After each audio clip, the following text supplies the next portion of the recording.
official Elvis fan club saved this star and donated it to us here at the Neon Museum. How did Elvis's fans do it? I have no idea, but you guys know that they're crazy and they'll do whatever it takes for the king of rock and roll. So we want to thank the official Elvis fan club for that. Also, at the Riviera, they did have their own set of stars, just like Hollywood Boulevard has the Walk of Fame. They had their own set of stars, and this was one of them, and it did not get destroyed. So, boom. I love that story. Thank you, official Elvis fan club. Right there. And on the left, those are your lucky charm points. If you do take a photo, I suggest you use your flash because they come out nice and shiny, and then hopefully they bring you good luck tonight, especially if you're going to go out there gambling tonight. Now, these signs right here, 66, and yes, that is where Elvis Presley married Priscilla back in 1967 at the Aladdin Casino. And we do have a second Genie Lamp on our tour, and I'll definitely point out to the second Genie Lamp. You guys can decide which one is more your vibe, this one or the one we're going to see later on. Now let's check out that sign right there in the center. It will be fully restored and brought into our main Boneyard. So for now, they're just hanging out here. And we do want to thank all of you guys for purchasing. Wondering, Daniel, what is this Boneyard business all about? Well, which stands for Young Electric Sign Company, which most of these signs are from the Yesco company. So let's say a casino opens their doors and they want a heart-shaped sign, awesome. The sign company makes it and installs it. Or let's say that casino finally closes its doors. The sign company takes their sign, takes it to their Boneyard. Once at the Boneyard, they strip the sign of any good working parts, like any good light bulbs, any good neon tubing, any good wiring. That's the skeleton of the sign. And I know it's a sad day for the poor sign because it's not going to be lit no more, but not here at the Neon Museum, you guys. They have a second chance to light up the night. Now let's check, let's put our attention on these numbers up here, 1905, and that's a really special year for us here in Las Vegas. Why? Because 1905 is the year that Las Vegas was founded. Yeah, we became a city in 1905. And we were basically a tiny little railroad stop. And where did that train go to? From Salt Lake City all the way to Los Angeles. And we were right smack in the middle. Trains would stop and do their thing, whatever they needed to do, and then make their way to the next destination. Now, nothing happened after 1905 until the 1930s. That's when things were happening quick and fast here in Las Vegas. 1931 happened and boom, gambling was legalized. All right, we can gamble, nice. 1933 happened and bam, prohibition was lifted. Hey, we can drink, cheers. And then 1935, the Hoover Dam was finally completed. So now there was a cool spot to check out the sights, take some pictures, and after that, head on down to Las Vegas for some gambling and some drinking. Sounds good to me. Now, I know you've been looking at it from the Golden Nugget Casino. You guys see it, right? You can imagine it all sparkly with the lights. You see it, right? Now, the Golden Nugget opened their doors in 1946. This sign right here is from 1971. So when people come to the museum and they look at this sign and say, whoa, it's so old, it's from 1905. Well, nope. Now you guys know what 1905 represents for us here in Las Vegas. All right, you guys, we are going to be traveling all around Las Vegas. The first stop is going to be Venetian style lettering. That's why this sign looks so fancy schmancy and glamorous. The Moulin Rouge, 1955. And yes, this is also a partial restoration. As you can see, some of the old paint. We're doing downtown Fremont.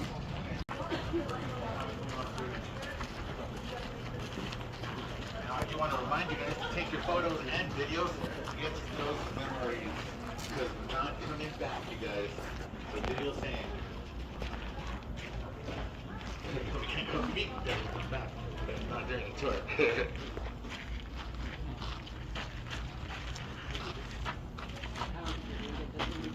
All right. Now the Moulin Rouge made this awesome sign. Her name was Betty Willis. You see, back in the 1950s, there wasn't any female neon designers, but there was Ms. Betty Willis. And yes, she did do a sign that everybody knows here. Yep, she did the Welcome to Fabulous Las Vegas sign. Yes, Ms. Betty Willis did that. And she did come to our museum one day and she did say that out of all the signs that she made, the Moulin Rouge was her favorite. So of course, we had to put it back together and light up for management. Oh no, the only thing that did remain open was the Moulin Rouge Cafe. And yes, the Moulin Rouge was the first racially integrated casino here in Las Vegas, which means if you're a black performer, you could perform in the other casinos, but you cannot gamble in those casinos, you cannot eat at the restaurants, and you cannot stay in those casinos. Once you were done performing, you were escorted right through the back the way you came in. But not here, you guys. It was totally different. Everybody was welcome here. And yes, it did close after 5 months, but in 1960, there was talks of having a protest here in Las Vegas. Of course, local activists were involved. Elected officials were getting a little nervous. And yes, casino owners, businessmen did not want a protest happening in Las Vegas. And they said, you know what, let's meet at the Moulin Rouge Cafe. And boom, 1960, Moulin Rouge Agreement, which was basically to integrate all the casinos here in Las Vegas. And that was awesome. Why? Because it was 4 years before the 1964 civil rights act of the United States. So we did it first, you guys. Boom. Yeah. They opened up in 1955. They were only open for 5 months. Salmon pink, that's the old neon that was still good. We did not have to restore that. And we did the new one, which is that light bubblegum pink.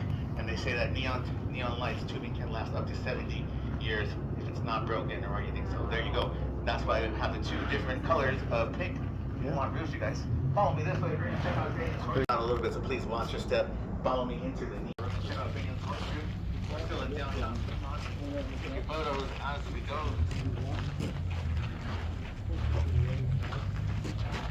The guy who opened up this joint, he was from Texas, Dallas to be exact, and his name was Benny Binion.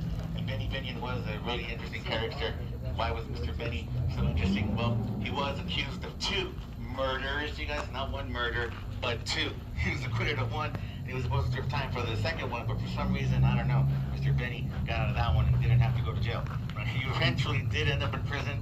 Can anyone tell me why Mr. Benny ended up in jail? What do you think it was? Anybody? Tax evasion, yeah, taxes are right. You can kill somebody, but if you pay your taxes, bam, they send you to the slammer immediately. Insane. But Mr. Benny Binion did have some really cool ideas. He was the first to install carpeting onto his casino floors. You guys are wondering, Daniel, it's just carpet, who cares, whatever. Well, back in those days, the casino floors looked like what you guys are standing on right now. Really weird, huh? And in those days, a lot of people like to chew tobacco and they would spit on the floor. Ew, gross. And yeah, of course you could bring your horse in the casino and park it there, right? And you guys know at some point that those horses need to use the bathroom, so that would happen. Ew, gross. No way. Mr. Benny Binion wanted his joint to be a classy joint. And what was his motto? His motto was to treat the little guy like they were a big shot. And he was also one of the first to install the chairs in front of the machines, so now you can be comfortable playing the games and losing a lot of money while doing it, right? That's how they want you nice and relaxed. And he was also one of the first to start the whole comp system. You know, when you're gambling, you're losing, and then someone comes up to you and they say, hey, here's a free drink on us. Yeah, free cocktail, nice. You're gambling all night, you're doing it, you're losing, and someone comes up to you and say, hey, you know what, here's a free meal on us. All right, I'm gonna have some steak. You've been gambling all night, you've been losing real bad, and they say, you know what, you can stay the night, and then hopefully in the morning you can lose it all again. Boom, watch out for your dollar bills, you guys, they're coming for those dollars. And yes, Mr. Benny Binion, yeah, he was sneaky. He did have a bunch of upside-down horseshoes all around his casino floor. Yeah, he wanted your bad luck to be his good luck. And of course, the only upright horseshoe was in his office. Boom, he was sneaky, huh? Binion's Horseshoe, 1951, everybody. All right, you guys follow me. And this is 1 out of 3 pieces. We only have this 1 piece here at the Neon Museum. Basically, as you would enter Binion's Horseshoe, you would be bombarded by all of these flashing light bulbs right in front of your face. And of course, you would enter through the upside-down horseshoe.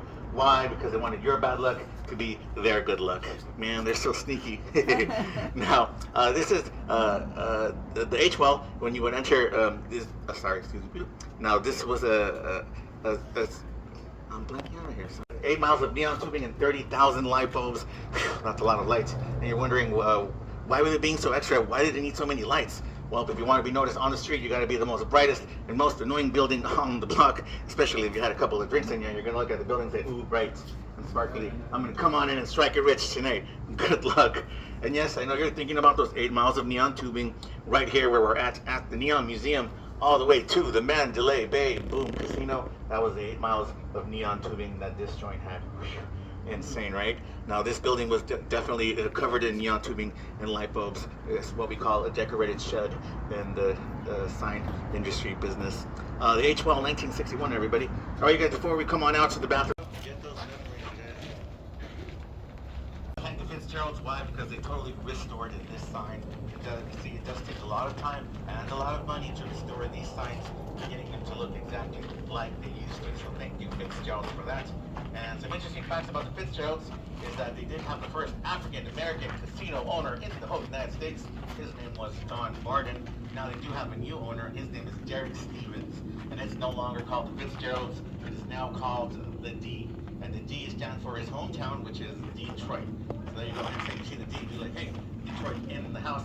And yes, the Fitzgeralds was the first casino here in Las Vegas to have the whole Irish theme going on. Notice the Lucky Charm coins right here. The Fitzgeralds, 1987, everybody. All right, you guys, come on. All right, Now, Sassy Sally's is from the 1980s.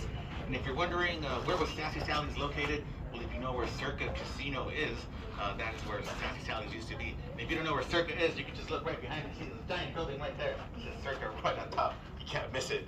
And now, this sign right here, you guys, this is a really interesting sign. It does have a hidden message on the sign, specifically on the Sassy side. Can anyone see the hidden message? You see it? Just yell it out. A dollar sign. Boom, yeah, correct. 1, 2, boom, boom. See? See, that's how they get you. They put these little messages in the sign so you can look at it and say, you know what? I'm feeling lucky tonight. I'm gonna come on in and strike it rich. All right, good luck. Now, notice the two colors here, red and yellow. That is what we call daytime neon, which basically means you can see the sign from far away during the day. And why these colors? Well, these colors excite us. They get our attention. They make us think about love, and they make us hungry. Many businesses use the red and yellow. Can anyone tell me a business that has these two colors?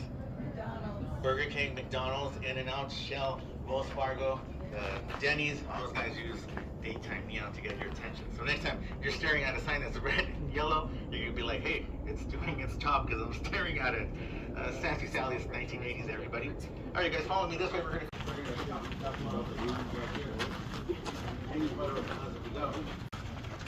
all right, now the Plaza is from 1971. If you guys remember that year where it all began here in Las Vegas.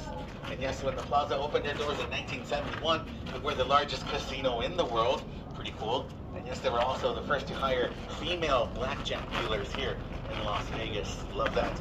And also, if you guys have seen the movie Back to the Future Part 2, you guys remember Biff, an evil character? Yes, that was his joint right there, the Plaza. So next time you see the movie, you're going to be like, hey, there's the Plaza right there.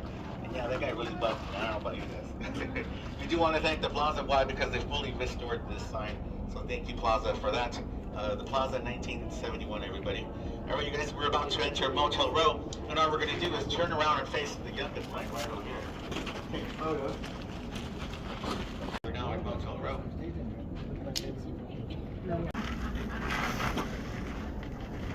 All right, we are coming into Motel Row now. Now, the Yucca is from 1953. And before I start talking about this really cool sign, I do want to talk a little bit about the science behind the lights. Now, there's two noble gases, one being neon and the other one being argon.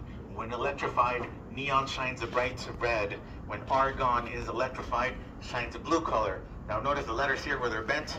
You guys notice that blue peeking through? See the blue? Well, boom, this is an argon sign. And if you want to see a sign that has the neon and the argon, Laconcha over there has the neon, the red, and the argon, the blue. So now you guys know that not all neon signs are not just neon, they're also argon. They just used the word neon because they thought it sounded better. The native plant of the Mojave Desert. I love that neon sculpture, it's really awesome. Wow, you guys, because the machine cannot make that possible, you guys. Only our human hands. What? It's 2023, yep. See, the designer is in front of a hot flame. They have a special straw where they slowly blow cool air when needed. They slowly bend the neon tubing, however they need to bend it. But you gotta be careful because if you bend it too much, it'll break. You're gonna start all over again. And it's one thing to go like this. Whoop. It's another thing to go all the way up. You guys imagine how long that must have taken? A lot of patience. The Yucca 1953, everybody. All right, you guys, come on down. We're gonna check out the mod sign.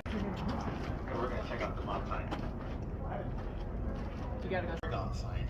And yes, this is also a directional sign because back in those days. All right, the Laconcha Motel. Laconcha is Spanish for the shell. Hard to see. As you can see, they are going with the theme of the shell. Notice the shell shapes on each letter right here, the M-O-N-T. And yeah, I know you guys are wondering, hey Daniel, what happened to the letter E and the letter L? Well, nobody knows, you guys. They got lost in the Bermuda Triangle. But we have these three here tonight. Now, I did say that this sign was dangerous. I noticed these metal rods sticking out here on the edges of each letter. Did anyone have an idea what in the world are these metal rods for? What do you guys think? Anybody have an idea? Boom, yes. It was a ladder system, you guys. See, they hired someone and they definitely did not pay them enough to go up here, change it up, an old light bulb, fix the neon tubing, or give it a good old paint job. Now, why was it dangerous? You guys see that giant guitar over there? See that huge guitar? Well, that guitar is 82 feet high. This sign right here was 86 feet high. Whew. And in 1961, you were on your own, man. You had to supply your own safety gear to go up here. You guys imagine going up there, holding a bucket of paint and holding on for your life. No, wait, not for me. I'm on sign 1960 from 1940.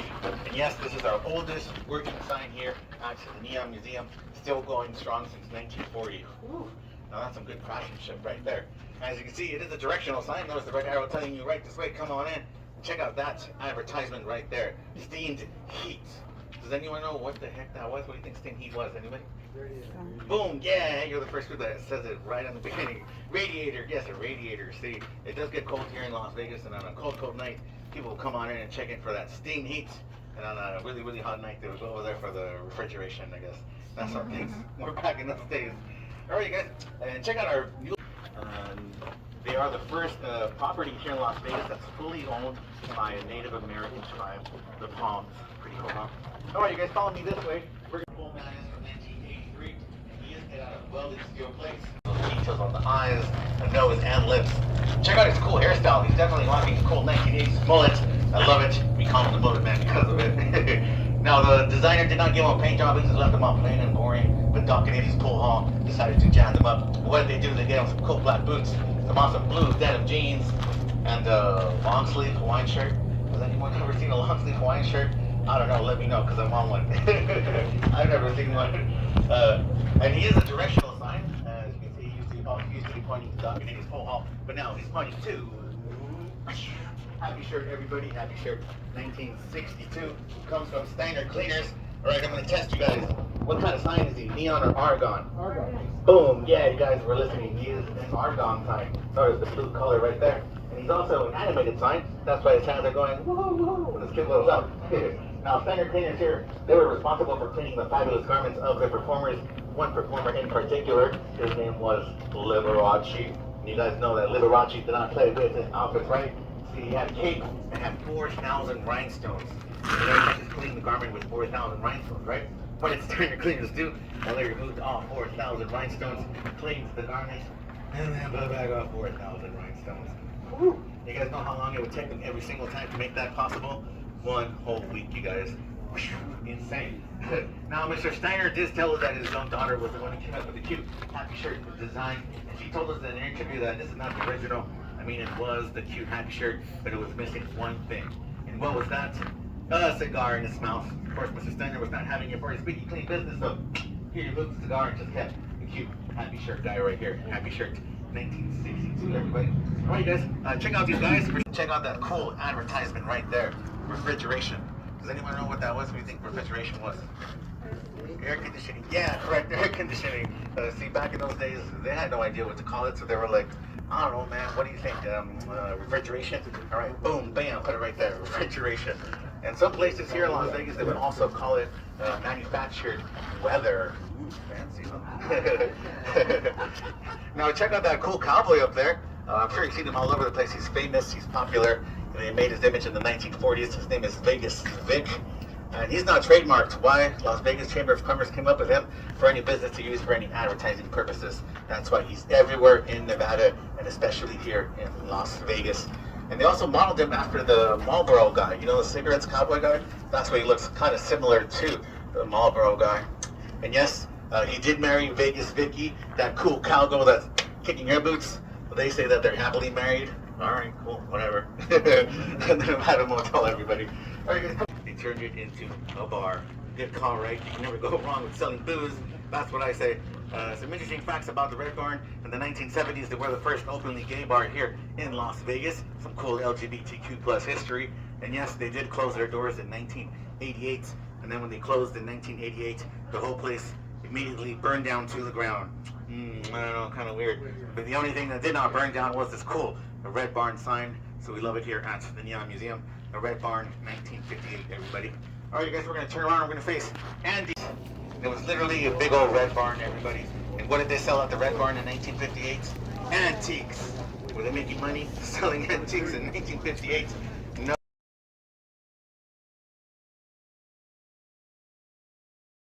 Well, in the morning, they would deliver that fresh milk to their customers. And then in the evening time, around dinner time, they would deliver that fresh milk to their customers. Now, that's what I call service. You can kind of say they were like the Uber Eats of 1907, right? Now, this guy, this sign is from the 1950s. I get this a lot. Everyone always tells me, you know what, Daniel? He looks like Mario from Nintendo. What do you guys think, Mario? I also get Elmer Fudd too, so there you go. Anderson Terry's right here. All right, you guys, we're gonna check out this old sign.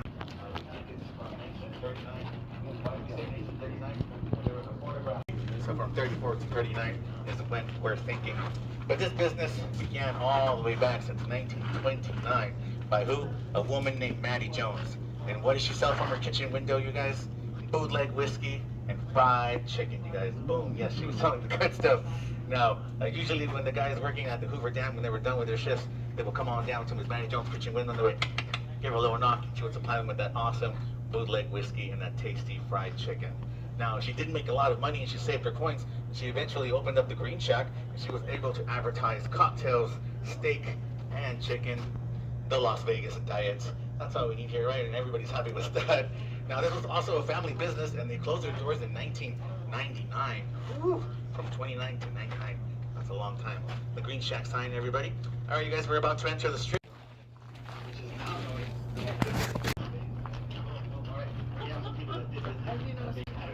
epic show. It was called Battle of Buccaneer Bay.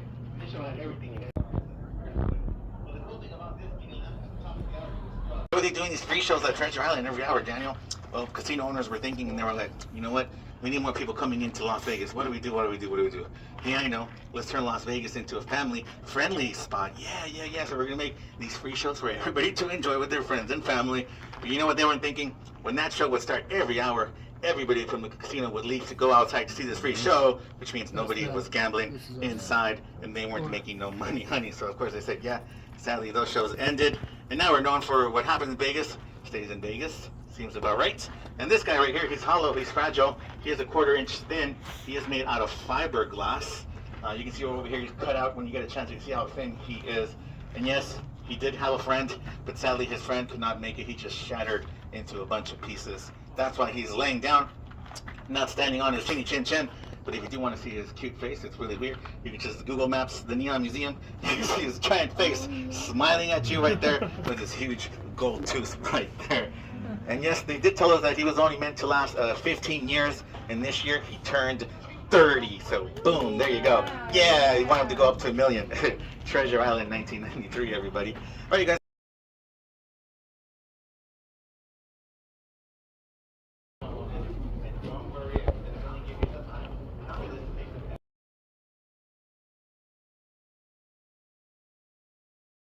They turned it into a bar. Good call, right? You can never go wrong with selling booze. That's what I say.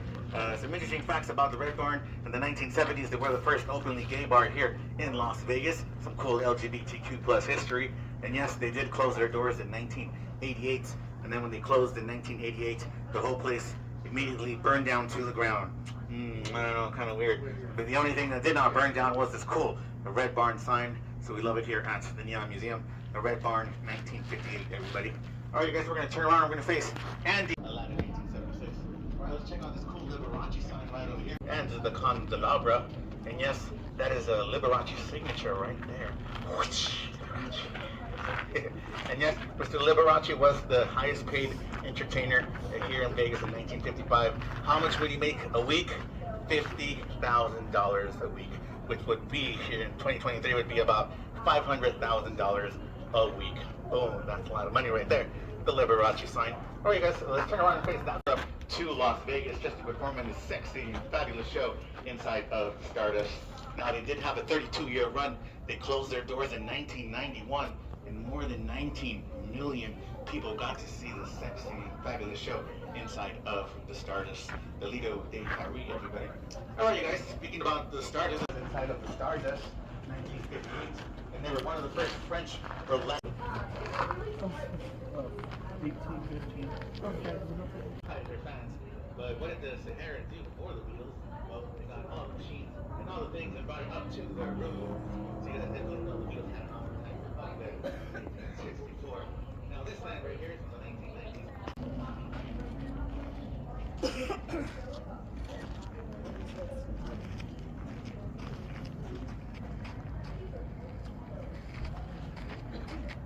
First performed for the first time here in Las Vegas in 1956 at the Frontier.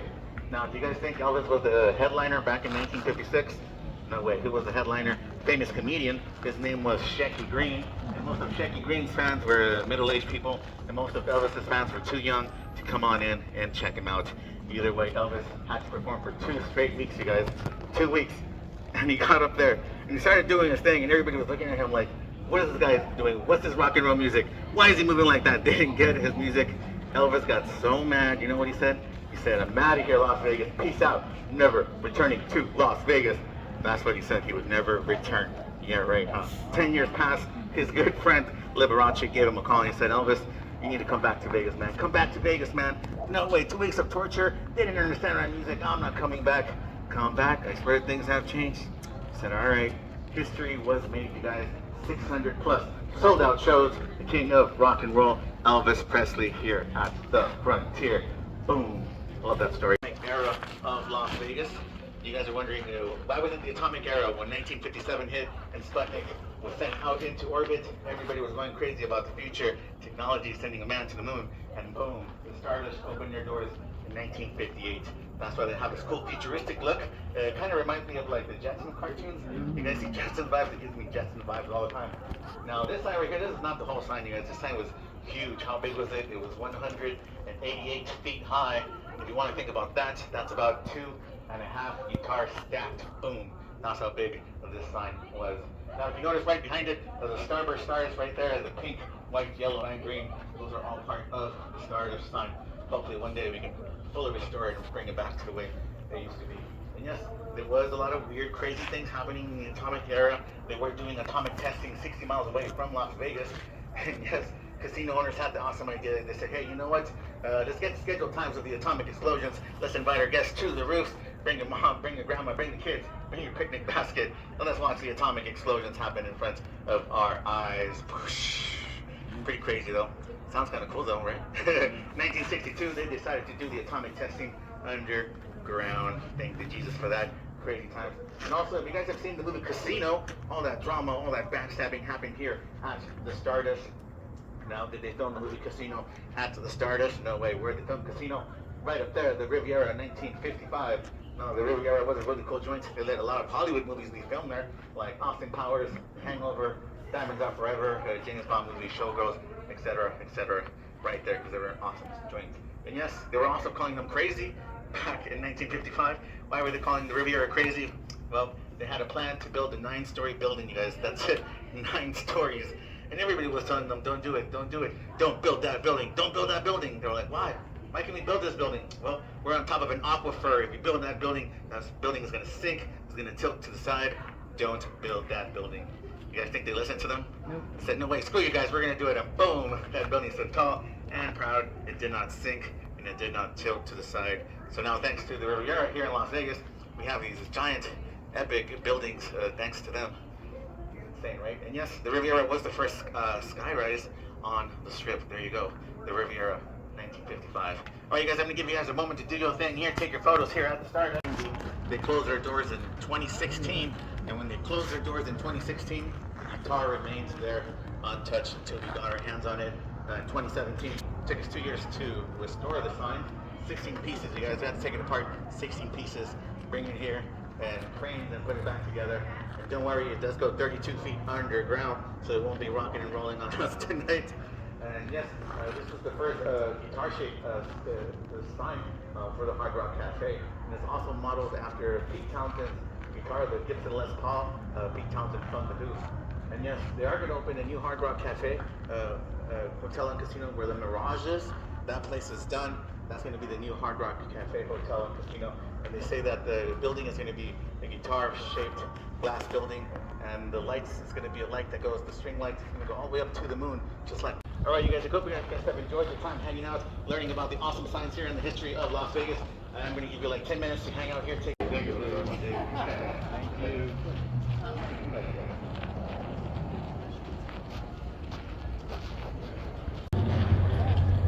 I don't know if that's what it was on here or what. Oh my goodness. Get any good one? I don't know. But yeah, like that cinematic videos on it.